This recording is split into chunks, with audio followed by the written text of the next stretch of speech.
بسم الله الرحمن الرحيم. حديثنا في هذه الحلقة من برنامجنا أي الصحابة أنت سيكون عن قوله صلى الله عليه وسلم: لا هجرة بعد الفتح، من خلال مرويات ابن عمر رضي الله عنهما.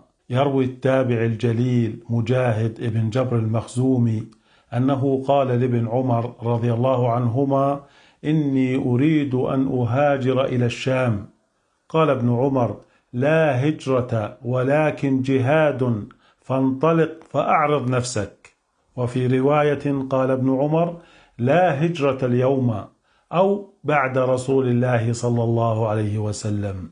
وفي رواية أخرى أن عبد الله ابن عمر رضي الله عنهما كان يقول: لا هجرة بعد الفتح. وهذه الروايات الثلاث موجودة في صحيح البخاري ومسلم، وهي موقوفة على ابن عمر وليست مرفوعة إلى الرسول صلى الله عليه وسلم. وهنالك حديث مرفوع إلى الرسول صلى الله عليه وسلم في صحيح البخاري، رواه ابن عباس قال: قال النبي صلى الله عليه وسلم يوم الفتح: لا هجرة بعد الفتح ولكن جهاد ونية، وإذا استنفرتم فانفروا. يقول الإمام النووي في صحيح مسلم تعليقا على هذا الحديث: قال أصحابنا وغيرهم من العلماء: الهجرة من دار الحرب إلى دار الإسلام باقية إلى يوم القيامة. وتأولوا هذا الحديث تأويلين: أحدهما لا هجرة بعد الفتح من مكة لأنها صارت دار إسلام، والثاني وهو الأصح على ما أعتقد أن معناه أن الهجرة الفاضلة المهمة المطلوبة التي يمتاز بها أهلها امتيازا ظاهرا انقطعت بفتح مكة، ومضت لأهلها الذين هاجروا قبل فتح مكة، لأن الإسلام قوي وعز بعد فتح مكة عزا ظاهرا بخلاف ما قبله. والدليل أن عمر بن الخطاب الخليفة الراشد رضي الله عنه كان يميز المهاجرين في العطاء عمن سواهم.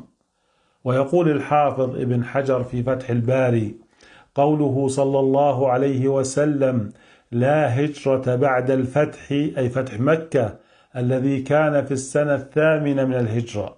ويقول الخطابي وغيره: كانت الهجرة فرضا في أول الإسلام على من أسلم، لقلة المسلمين بالمدينة ولحاجتهم إلى الاجتماع، فلما فتح الله مكة دخل الناس في دين الله أفواجا، فسقط فرض الهجرة إلى المدينة، وبقي فرض الجهاد والنية على من قام به أو إذا نزل به العدو. قال الطيبي وغيره: هذا الاستدراك منه صلى الله عليه وسلم ولكن جهاد ونية يقتضي مخالفة حكم ما بعده لما قبله، والمعنى أن الهجرة التي هي مفارقة الوطن التي كانت مطلوبة على الأعيان في المدينة انقطعت، إلا أن المفارقة بسبب الجهاد باقية، وكذلك المفارقة بسبب نية صالحة كالفرار من دار الكفر والخروج في طلب العلم والفرار بالدين من الفتن والنية في جميع ذلك. وخلاصة القول أن الصحابة رضي الله عنهم أمرهم صلى الله عليه وسلم في بادئ الإسلام قبل بيعة العقبة بالهجرة إلى دار أمن وهي الحبشة، حيث هنالك ملك لا يظلم عنده أحد. فلما رأى صلى الله عليه وسلم دار هجرته وأخبر أصحابه بها أمرهم بالتوجه إليها لأنها دار الإيمان. ولكن بعد فتح مكة وظهور الإسلام لم يعد هناك سبب للهجرة، إذ صار المؤمن آمنا على نفسه يعبد ربه متى وأين وكيف شاء. بل وحتى الصحابة الكرام رضي الله عنهم الذين هاجروا من مكة المكرمة إلى المدينة المنورة كرهوا الرجوع من المدينة والبقاء في مكة بعد فتح مكة وبعد أن أصبحت دار إسلام وأمن وإيمان. وحكم الهجرة باق إلى يوم القيامة في حق من أسلم في دار الكفر أو من لم يأمن على دينه وقدر على الخروج منها، أي من بلاده إذا لم يأمن الفتنة فيها أو من دار الكفر، لقوله تعالى: إن الذين توفاهم الملائكة ظالمي أنفسهم قالوا فيما كنتم قالوا كنا مستضعفين في الأرض قالوا ألم تكن أرض الله واسعة فتهاجروا فيها.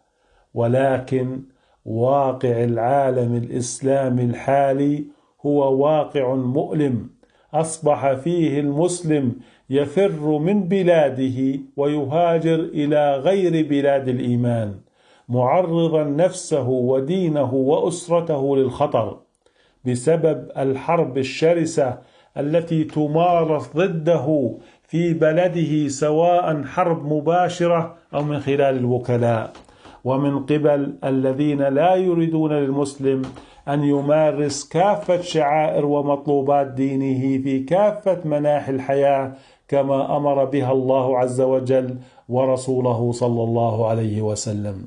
ففي هذه الأيام يتعرض المسلم إلى كافة أنواع الحروب اللا أخلاقية من أجل إبعاده عن دينه، يمارسون عليه الحرب الاقتصادية من خلال الفقر والبطالة الممنهجة وإجباره على التعامل مع الأنظمة الربوية وغيرها من أدوات الحرب الاقتصادية. ومن ثم يخرج هذا المسلم من هذه الحرب الاقتصادية الطاحنة المدمرة أمام حرب اجتماعية ضروس بدعوى باطلة وتحت شعارات زائفة كحقوق المرأة وحقوق الطفل والضعيف والإنسان والمهمشين واللاجئين وغيرها.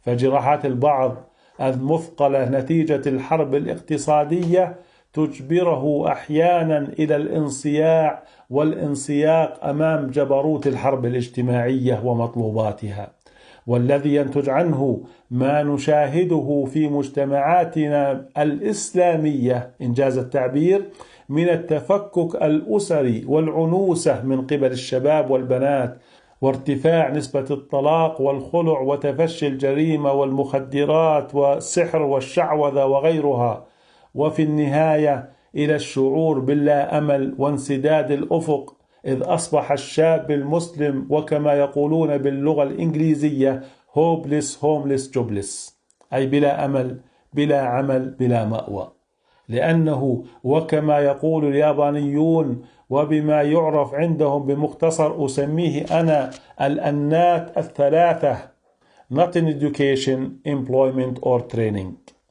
ومعناها أن الإنسان لديهم يجب أن يكون إما في التعليم أو في التدريب أو في العمل، لا خيار رابع لديه، أي أن التعليم والتدريب يجب أن يكون من أجل العمل.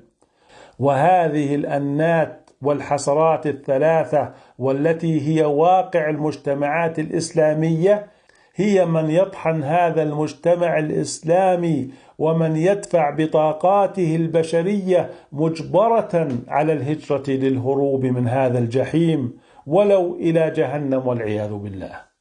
وهذا الحال الذي تعيشه المجتمعات الإسلامية وما آلت إليه نتيجة هذه الحروب المدروسة والممنهجة والمستمرة والتي تهدف إلى قتل روح هذه الأمة لإطفاء نور الله في الأرض، ويأبى الله إلا أن يتم نوره ولو كره الكافرون، وأذنابهم من الذين يحبون أن تشيع الفاحشة في الذين آمنوا، والذين توعدهم الله بالعذاب الأليم فلن يفلتوا من عذاب الله في الدنيا، ولهم في الآخرة عذاب أليم في جهنم وبئس المصير، كما قال الله تعالى: لهم عذاب أليم في الدنيا والآخرة والله يعلم وأنتم لا تعلمون. هذا ما لدينا في هذا اللقاء. دمتم في رعاية الله، والسلام عليكم ورحمة الله تعالى وبركاته.